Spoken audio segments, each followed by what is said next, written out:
đây được đặt tên là sóng lưng khủng long.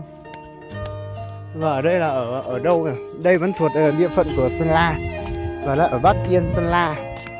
Và chính xác hơn là ở đây là ở Tà Xùa, Sơn La, và chính xác hơn nữa là không biết, bởi vì là ở đây có nhiều bản lắm. Mà ở đây hình như là chỉ toàn người Mông hay sao thôi.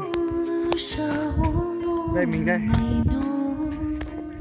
Mình đã dậy sớm từ 6 giờ ở Điện Biên xuất phát đến này. Mình dậy sớm từ 6 giờ Điện Biên, mình đến đây để chỉ thăm một cái đồi. Mất hẳn mấy tiếng đồng hồ nhỉ? Quay. Đây đẹp chưa? Rộn bậc thang dưới kia. Một phía xa xa. Thấy rất là lạ. Lần đầu tiên. Không có cái gì mới đẹp, có cái gì nó đẹp. Nhưng mà ở đây thì không nữa. Mình cảm thấy là rất là lạnh nhưng mà rất là ấm áp. Rất dễ thở.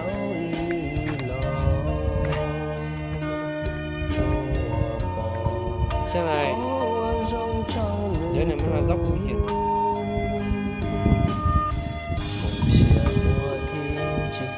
Nhóc vừa mà má nhóc vừa quá. To ra gái.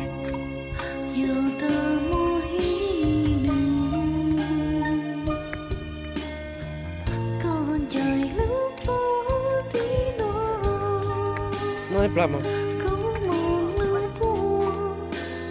Tạo dáng đi.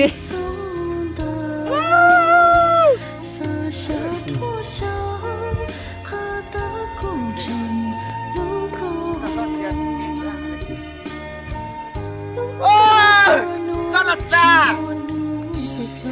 Mình đi từ Điện Biên, tuần tháo Điện Biên đến bây giờ, đến chỗ này chỉ để ngắm một cái cảnh như thế này thôi.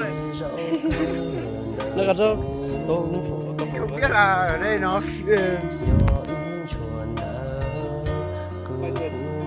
cái này sấm sét hay là gì? Quay ngửa nó. Đây à? Ok.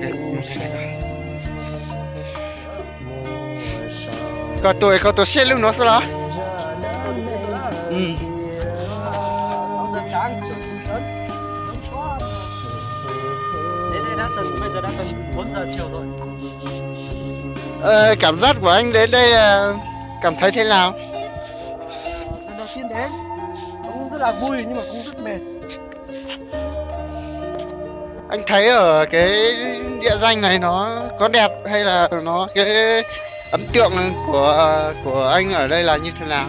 Ở đây thì mình chưa đến đấy, mình chỉ nhìn thấy ở trong YouTube hay là trong Facebook gì đấy, kiểu như họ đăng rất là nhiều, đẹp lắm, nhưng mà mình đến tận nhìn tận mắt thì chẳng có gì nào, nhưng mà cũng rất là vui lần đầu tiên rồi.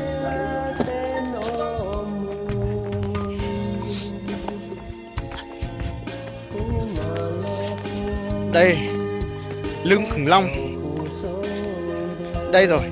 Đây rồi, cái địa lý tưởng mà mình hay từng ấy đây rồi.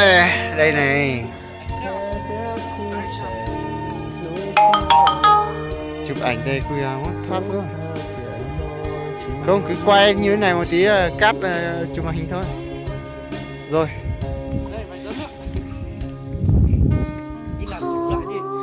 Rồi. Sương mù thì dày đặc, không phải nói. Bây giờ ra hay là tình cười đó này.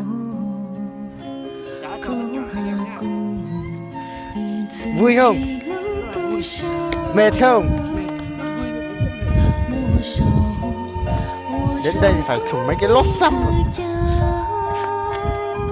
Mọi người nhìn thấy cái đoạn đường này không?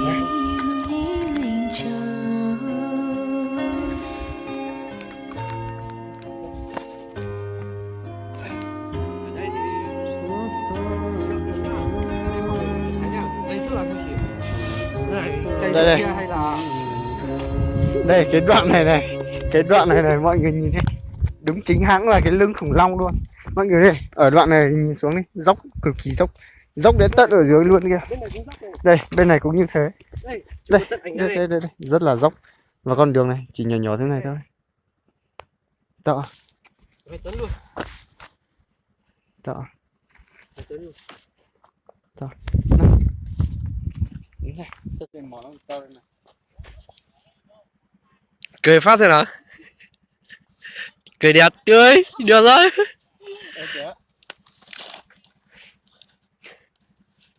Mỏ trên là trò tí đều ra đây. Đang kìa.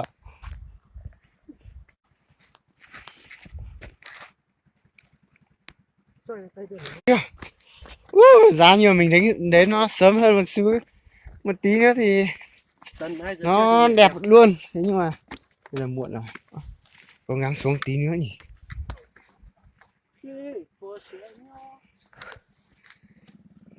Lúc trông nó đây rất là đẹp, nhưng mà cũng rất là xa đấy.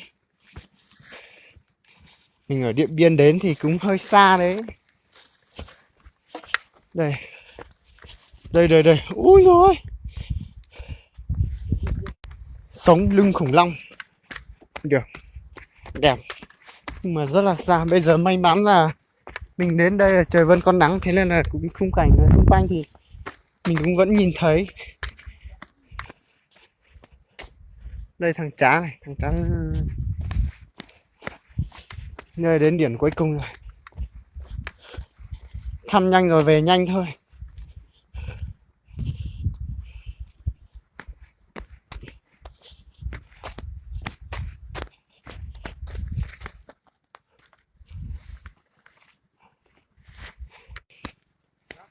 Cao cho vót luôn.